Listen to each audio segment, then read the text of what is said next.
Today I want to tell you about a project being carried out by scientists all over the world to paint a neural portrait of the human mind. And the central idea of this work is that the human mind and brain is not a single general-purpose processor, but a collection of highly specialized components, each solving a different specific problem, and yet collectively making up who we are as human beings and thinkers.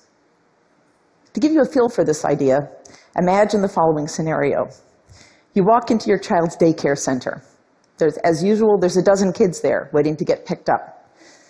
But this time, the children's faces look weirdly similar, and you can't figure out which child is yours.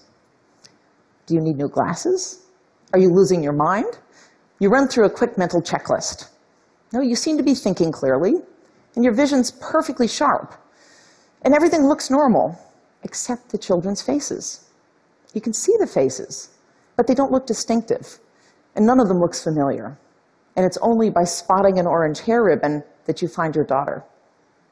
This sudden loss of the ability to recognize faces actually happens to people.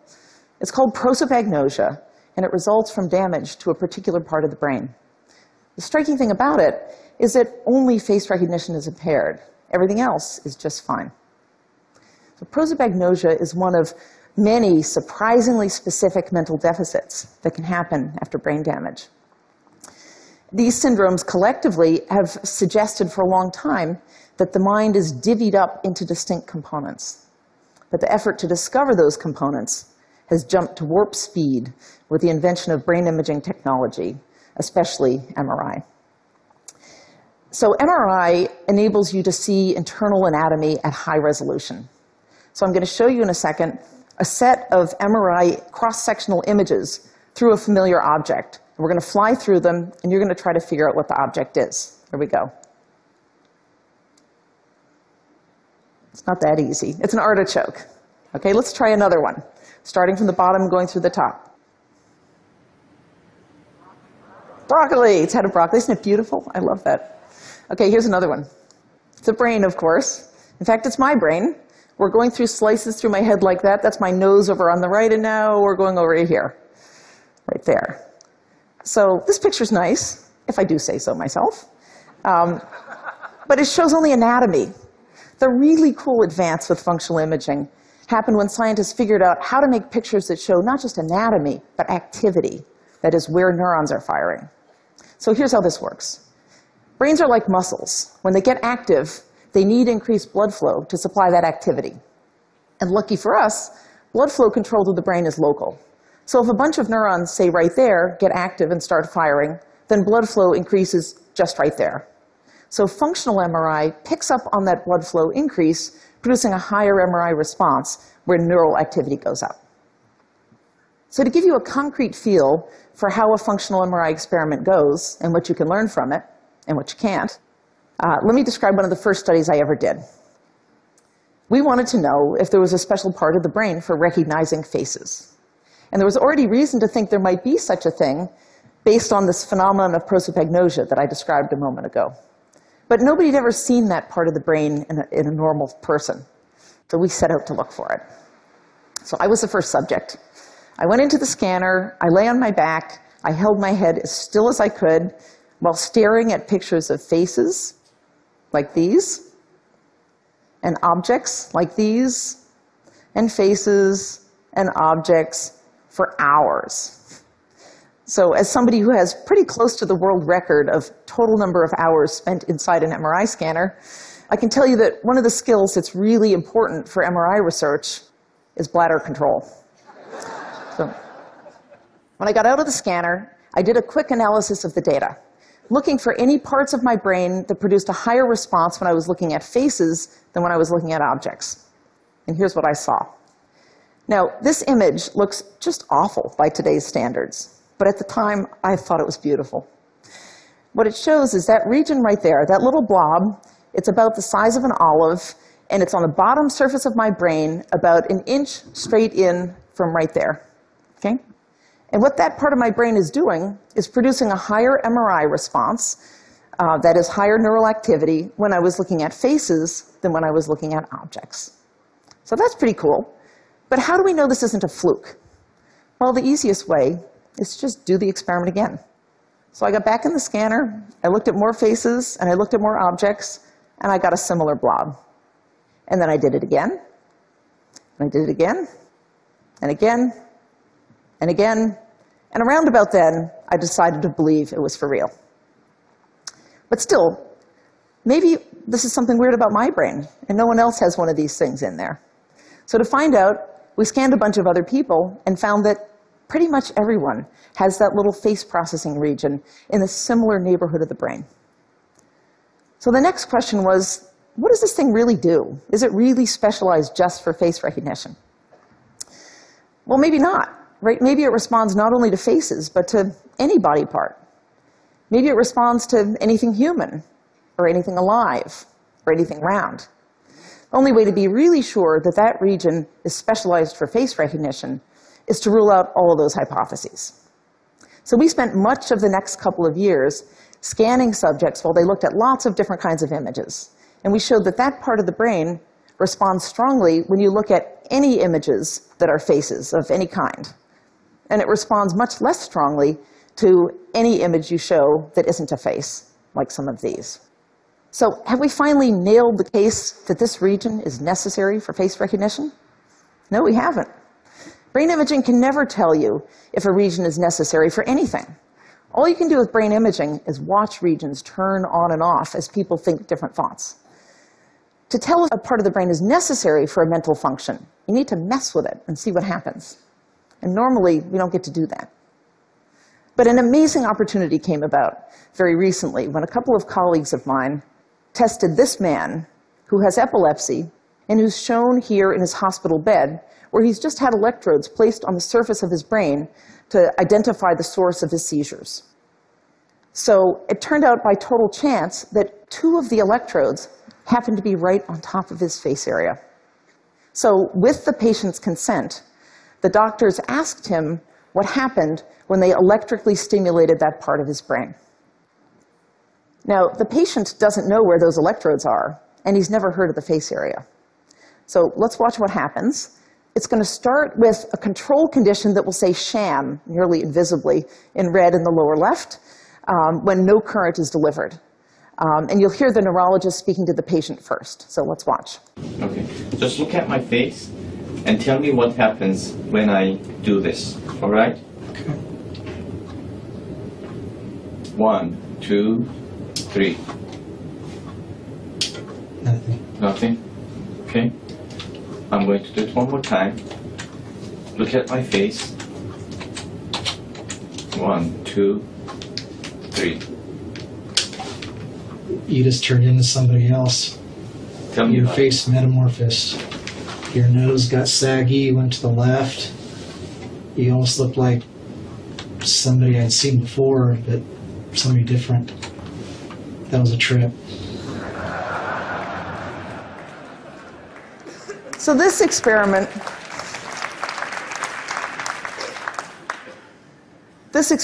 finally nails the case that this region of the brain is not only selectively responsive to faces, but causally involved in face perception.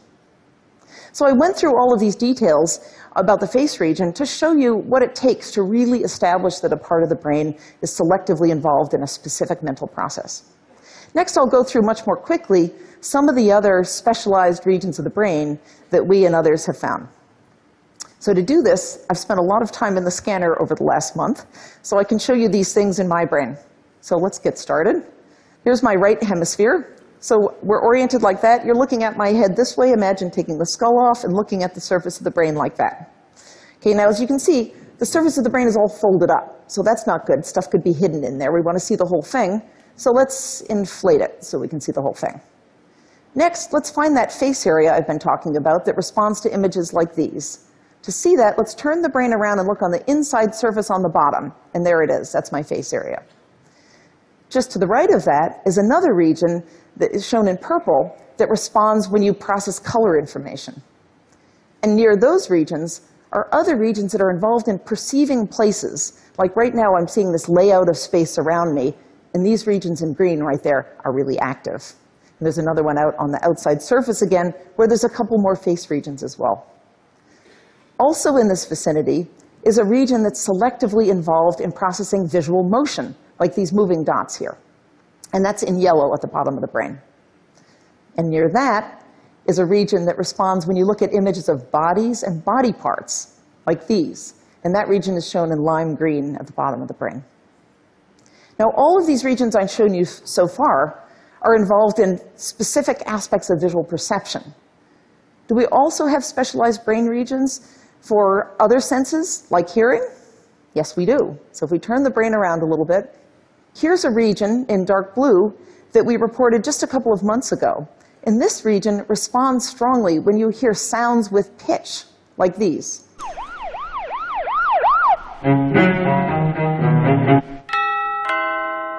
Okay? In contrast, that same region does not respond strongly when you hear perfectly familiar sounds that don't have a clear pitch, like these.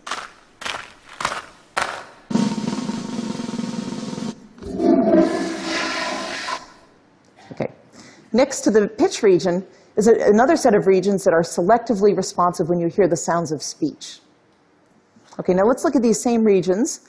In my left hemisphere, there's a similar arrangement, not identical, but similar, and most of the same regions are in here, albeit sometimes different in size. Now, everything I've shown you so far are regions that are involved in different aspects of perception, vision, and hearing.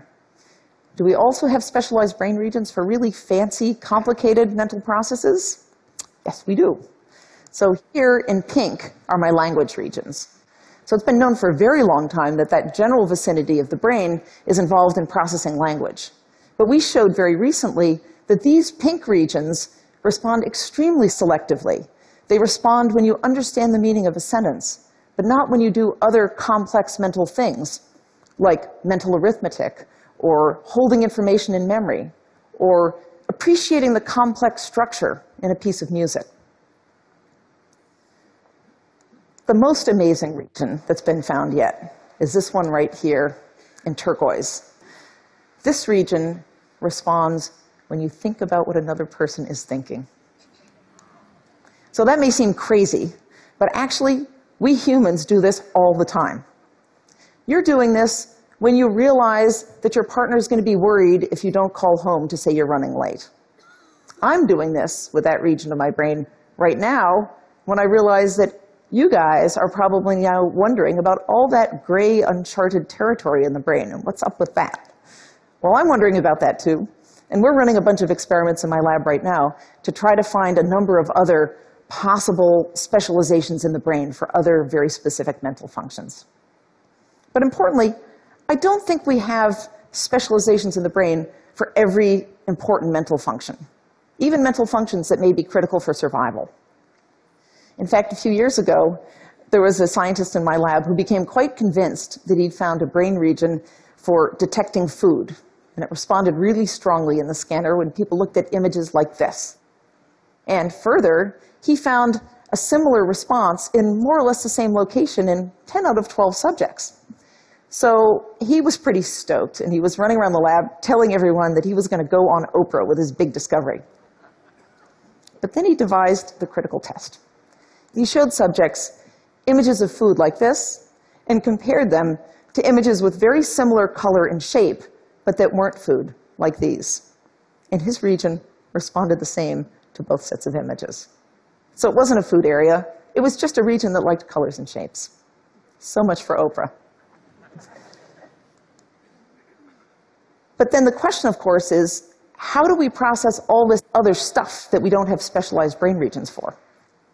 Well, I think the answer is that in addition to these highly specialized components that I've been describing, we also have a lot of very general purpose machinery in our heads that enables us to tackle whatever problem comes along. In fact, we've shown recently that these regions here in white respond whenever you do any difficult mental task at all. Well, of the 7 that we've tested. So each of the brain regions that I've described to you today is present in approximately the same location in every normal subject. I could take any of you, pop you in the scanner, and find each of those regions in your brain. And it would look a lot like my brain, although the regions would be slightly different in their exact location and in their size. What's important to me about this work is not the particular locations of these brain regions, but the simple fact that we have selective, specific components of mind and brain in the first place. I mean, it could have been otherwise. The brain could have been a single general-purpose processor, more like a kitchen knife than a Swiss Army knife. Instead, what brain imaging has delivered is this rich and interesting picture of the human mind. So we have this picture of very general-purpose machinery in our heads, in addition to the surprising array of very specialized components. It's early days in this enterprise. We've painted only the first brushstrokes in our neural portrait of the human mind. The most fundamental questions remain unanswered.